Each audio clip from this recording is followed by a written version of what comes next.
Hello, everyone, and welcome to the Elephant in the Room Stands Bite-Sized podcast series.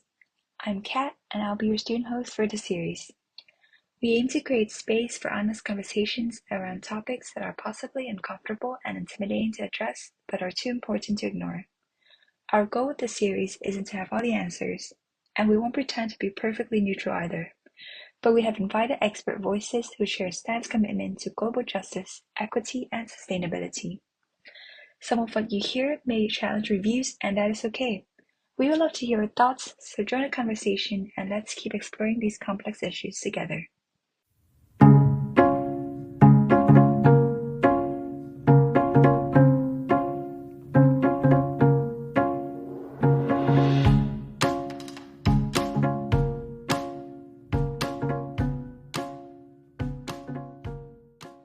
Welcome to our environmental episode, The Elephant Whose House Was on Fire But Didn't Really Care.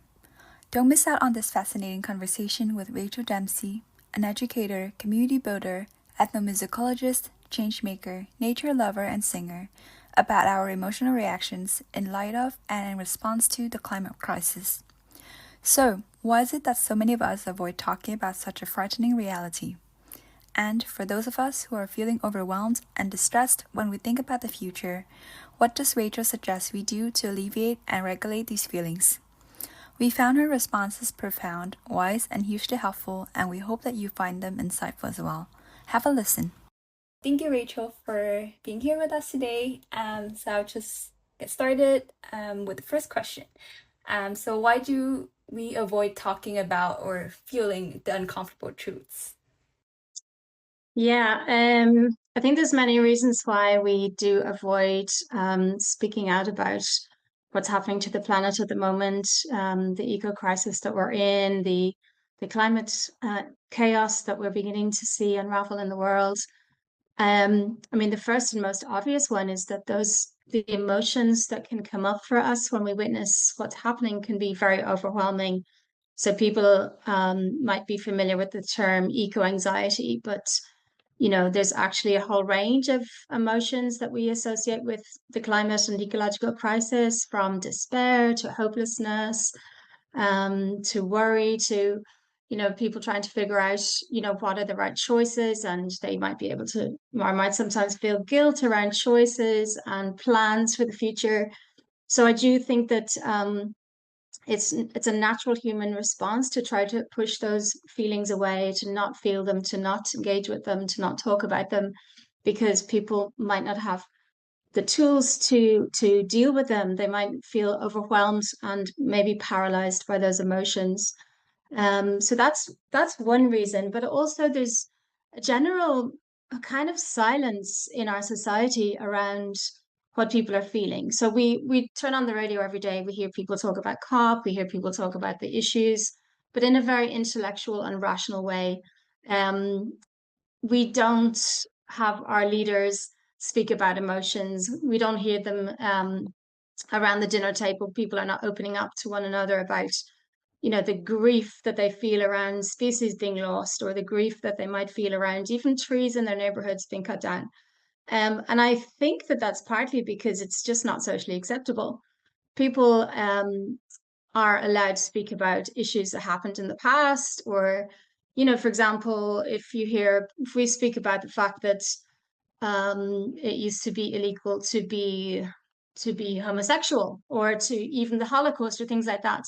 It's okay to say that was terrible, that's awful, how did that happen? But now there's this kind of societal contract of silence. So if you are the one who's losing the plot and crying and emoting about these issues, you're seen to be a little bit weird. People are not welcoming that. It's almost like if you do that, you are othered. You're that sort of hysterical young person. You're a bit of a hippie, do-gooder, as somebody who hasn't got control over their emotions. You need to calm yourself down and go off and do something positive. So I do think that collectively, because we're in the thick of this crisis, we haven't figured out how we are going to get out of it. We're sort of navigating the hugeness of it all, and we know that we can't continue living as we are now, but we don't know how we're going to change. So it's like this internal conflict. So I think the way that we've collectively dealt with it is to make it taboo almost to express emotions about it. So that's another way, another reason that we avoid talking about our feelings. And also there's the aloneness quality. There's people feeling that they're alone in feeling their responses, that they're the only ones who feel this grief, they're the only ones who feel this anger, and maybe they shouldn't feel the anger. Maybe the problem was with them. And I think that's also trickles into our societal model around mental health. So in general, if you feel an extreme emotion, it's unusual to sort of attribute that to actually what's happening in the world. It's more usual to attribute it to something that you are failing in and that you need help, you need to sort yourself out. So yeah, this individual responsibility for our emotions rather than a collective license or freedom to express appropriate emotions when we actually see what's going on in the world. So I think there are a few of the reasons why we avoid those emotions, feeling them and talking about them. Yeah, it's like so interesting because emotions are kind of it's like pretty normal, but we've been so discouraged just by society to not feel and kind of like becoming detached to them, sort of Yeah, like making us not acting because we're not like really feeling how they're affecting us. And yeah. exactly. Yeah. Yeah. So just stemming to the next question, do you think that we can trust our emotions and feelings when it comes to the ecological crisis? Yeah. As you said yourself, I mean, we're taught almost not to, aren't we? We're taught that, it's really much more important to be in the head, to figure things out intellectually. And for centuries, emotions have been sort of associated with women and with weakness. And it's almost like we distrust our emotions inherently. But I do think that, as you say, like if our emotions are actually a feedback system, they're actually how humans know how to react to things. That's the clue is in the name, emotion. So it's to do with motion and movement. So it's actually about a signal from the body about what you're supposed to do. So if you feel anger, it's a physiological response. Your blood goes to the extremities. You get ready. Well, this is in a fight or flight sort of extreme angry kind of response. Your body is equipping you to take action. So if we're not feeling our emotions, we're not taking the appropriate action, and that's happening en masse, isn't it? I mean, we can see the web of life disintegrate before our eyes, and instead of en masse taking to the streets and so forth, we're not doing that. So there's definitely it's like a feedback system. So for example, if you are cold, your body notices the temperature via the skin, and then it sends a signal, and then the body goes, oh, cold. And then you might start to shiver, or you might get another layer on or whatever. But it's like we have been cut off from our normal natural responses. So yes, I think that we need to get back in touch with those emotions and allow those emotions to inform our actions more. But there is one emotion that people are commonly sort of expressing, and that's apathy. And I think, well, actually, it can feel like an emotion or a feeling, but it's not. It's I think it's Greek or Latin Greek, I think pathos means feeling. So apathy is the absence or lack or even refusal to suffer. Pathos is actually suffering, I think. But either way, when we feel apathy, it's like a PTSD response. It's like being afraid to feel. It's like maybe the idea that the thing is too awful that so you're not going to feel it. And I think that goes back to the lack of collective support for our feelings, maybe not knowing what to do with them. And then society does encourage us to shut off, to disengage via our devices or via shopping or other distractions. So yes, I think apathy we can't trust because apathy could maybe lull us into a false sense of we don't have to engage with that. And I think that in a way, part of the reason that we feel en masse we're kind of in a stupor, in a sort of in a collective silence and a collective non-feeling. It's a bit to do with the fact that we have domesticated ourselves into these almost robotic creatures almost. Sometimes I feel like we're like the hamsters in a cage who are going around and around this little wheel pointlessly. And from somewhere arrives food and water, but we don't actually have to ever deal with where does that water come from? Where does that food come from? We're not attuned to nature. So like a wild hamster would be running 5 miles a night, searching, using all of their senses to find food and to attune to the environment. Whereas we've become sort of that hamster in the cage. We don't even feel what's going on anymore. We're not attuned to nature. So yeah, we are somewhat cut off, I think, and we need to rewild our emotions so that we can actually react to what's going on. Yeah, I think we're kind of like going on autopilot, right? And then we're sort of just not aware that we're actually kind of disconnected from the feelings. And so we kind of need to like just refresh that. Yeah. So the next question, what do you think we can do to regulate the overwhelming feelings when we think about the future? Because I think that's also kind of like maybe the reason why we sort of disconnect ourselves, because it's too overwhelming to be feeling things. Absolutely, yeah. Yeah, I think one problem is when we feel too much and then that causes us to disengage. And then the other one is the sort of shutdown. So in a way, what we're trying to find is that Goldilocks zone where we can feel the emotion, respond appropriately, but not get into either apathy / shutdown or overwhelm, and be completely flooded and drained by this intensity of the emotion. So I think, to sort of to get out of the non-feeling into feeling appropriately would be just like not even think about the issues. I think that's when we need to really look after ourselves and maybe go back into nature and actually reconnect with life. Because I don't know if any of you are familiar with Joanna Macy's work. So she's an American Buddhist scholar, activist. She's in her 90s. She's written a few books on eco-anxiety and activism. She talks about getting back into awe and wonder and reconnecting with life. And I know that some people are feeling so much pain around the loss of their future, the future that they had mapped out or had been mapped out for themselves, like a career or something. And I think that as we awaken to life, we realize actually we're born into such an amazing time. So the people alive on the planet today, it's pretty much up to us whether we want to preserve a life sustaining civilization or not, or whether we want to see life just slip away. So yeah, it sounds kind of dramatic, but I do think that when we realize that it's actually we can get involved in really making life continue, it's pretty cool. Like we can actually find a mission and then find a way to get involved. So that can kind of inspire and activate us. And then I think when it comes to the overwhelm side, I think it's almost like, if you're not sleeping well, you have to put a sleep plan in, or if you're not eating, or, if you have to, in all the aspects of our life, we need to sort of have a plan around it. And I think that with feelings and emotions, we need to put in those tools. So emotions are a lot less overwhelming when we name them, when we notice them. So when we give them a little bit of space, it's like having children, right? I don't know if any of you are parents, but if your kids need your attention, they will badger you.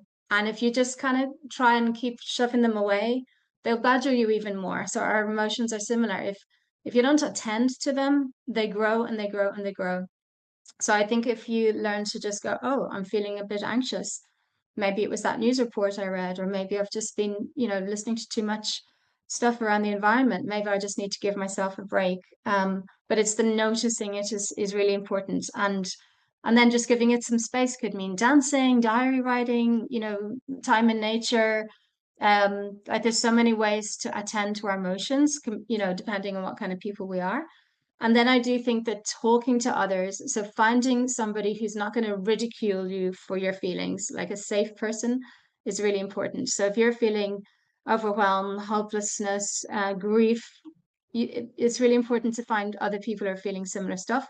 So there's climate cafes around at the moment, and Friends of the Earth are running a thing called Cuppa for Climate. So these are spaces that are popping up around the place. Dublin, in the cornucopia in Dublin, they have them, I think, semi-regular basis. So you can share what you're feeling. And then the other one is to reframe what you're feeling. So if you're feeling a lot of grief, this can remind you that you have the capacity to love and connect with other people and the planet. So, instead of just framing it as loss, we can remind ourselves how much we care. And fear is an invitation to step up into the, like, to be courageous, I suppose. Anxiety, we can often feel anxiety around things that we feel are about to happen or could happen. So it's a reminder to be present to what needs attending here and now. I think a big one about the environment is this idea of an apocalyptic future. But what we don't remember is that actually everything that we fear might happen someday is actually happening now. Awful as it sounds, there is people living through apocalypses right now, as in Palestine and so forth. So let's attend to what's happening now. Um, and then feeling small and hopeless and not able to respond. I mean, nobody can do this alone.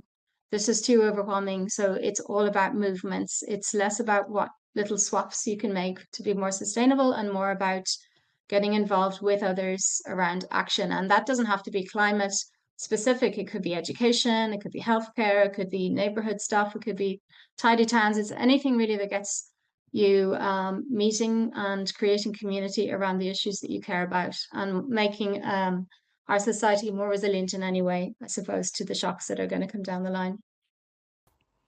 Thank you so much for sharing. That's like a lot of kind of like just tips, advice on how to go about it. And I think anyone can like just pull out part of it and just see if they can apply it. So one is linked to the apathy feeling that you mentioned, well, lack of feeling that you mentioned. So they said a few years ago, the apathy seemed to finally lift across the world, with people taking, like, going out to the street. But now we seem to be back to apathy, and there are fewer people going to the streets. So what do you think has happened? Yeah, I think that a lot of that is because of COVID.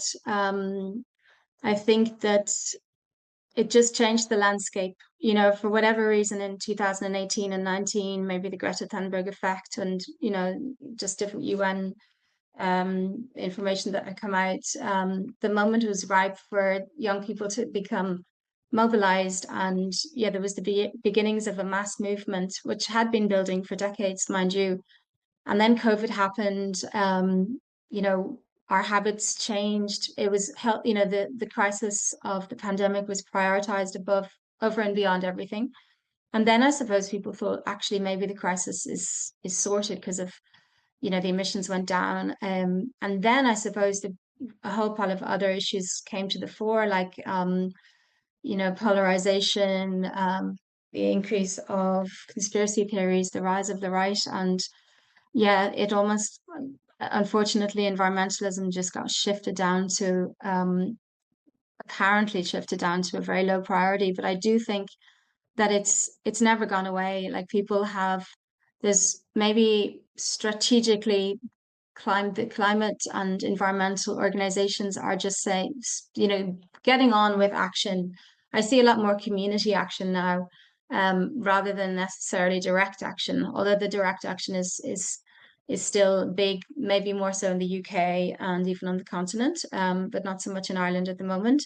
But I do think that if people are looking for ways of getting involved, there's still more than enough, like there's a lot of focus around trees, rewilding, nature-based solutions, community action, which actually in the long run are, I say, equally as effective as direct action, and they look after us better. They're better for our mental health. And I'm not knocking direct action.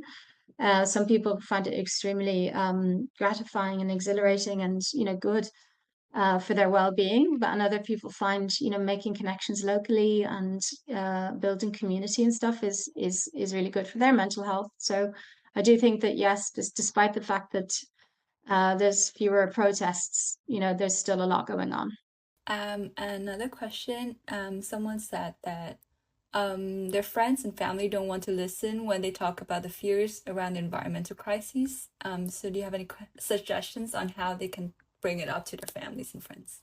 Yeah, I'd say if you're talking to your friends and family because you need somebody to talk to and somebody to listen and you want to feel the validation almost, I'd say maybe look for that elsewhere, in the short term. So, in the short term, sometimes what we need is people that can really hear us and validate what we're feeling, and vice versa. Whereas sometimes, say with friends and family, it might be looking in the wrong place for that. But on the other hand, it could be trying to meet a need to wake them up or show them, that they need to change. In which case, that's a tricky one, because unsolicited advice is generally badly received, no matter what area of our lives. Um, so I would become really matter of fact about it. Like, just go about your business, do what you do in terms of environmental stuff, and don't be afraid to sort of share it with people, but always beginning with, well, I'm doing this, I'm doing that. Never you should do this or you should do that. So yes, I would say I wouldn't bring it up too often, because you just, people just turn away. But I think that what I do, for example, is I just say the truth. For me, I will say I'm terrified about X, Y, and Z, or I'm really worried about my kids' future. And then I just leave it at that. And it seems to have more impact than if I gave them statistics or told them that we should be doing this or we should be doing that. Just, very short statements about how you feel, and then almost leave it at that. And sometimes you can feel a little bit of a silence, and it has an impact on people. And then they might want to change the subject, but that's okay. But at least you're sharing your truth, without lecturing or guilt tripping. Thank you for the suggestion. I think it's important to not force things on people, otherwise they will resist. Yeah, one more question, also linking to emotions here. So the person says, I sometimes feel so guilty about the environmental crises, to the point that it feels unhealthy and paralyzing. Do you have any advice on how to think about the guilt and lifestyle differently? So, firstly, sometimes we feel like the whole world's problems rest on our individual shoulders, which is, very human, and it shows that we care and that we're engaged. But we can't do it alone. You are one in 8 billion approximately. So you have 1/8 billionth of the responsibility. Although, having said that, we have disproportionate responsibility in the Western world, with our high consumer lifestyles. So with guilt, sometimes it's a case of you're setting that bar far too high for what you can realistically achieve. So one way to alleviate guilt is to adjust what you expect from yourself, and just be compassionate with yourself and say to yourself, okay, and actually writing it down and naming it, like articulating it, is powerful. So you can be carrying a sense of that you should be not flying, you should be not driving, you should be, volunteering, you shouldn't be doing this. If you can maybe see clearly all of the things that you're telling yourself you should or shouldn't be doing, and recognize how that's not doable, and just take one or two little things to work on, in the short term, and then just give yourself permission for that to be enough. I think that's the only way. Like, I do think that, some people say that it's not about individual action, and I agree. It should not definitely be all about individual action, and it's not just about political action either. It's a sort of a balance. And actually, one point as well is, when we change our lifestyles, when we fly less, eat less meat, and so forth, it's not only about the impact, it's about what we're saying that we're willing to do to change the trajectory we're on. So I do think from that point of view, it's almost like symbolic, isn't it? So I would say to yourself, look, reframing that individual action and saying it's actually symbolic. It's not about the number of carbon miles or whatever, or not about the number of coffee cups. It's actually something that you're doing almost for yourself, to live by your values, and to show the power holders and the policymakers that as a citizenship we are willing to do this stuff. So yeah, make it collective, reduce your expectations, and be compassionate with yourself. So is there a piece of climate hope that you can offer, since the future looks so scary?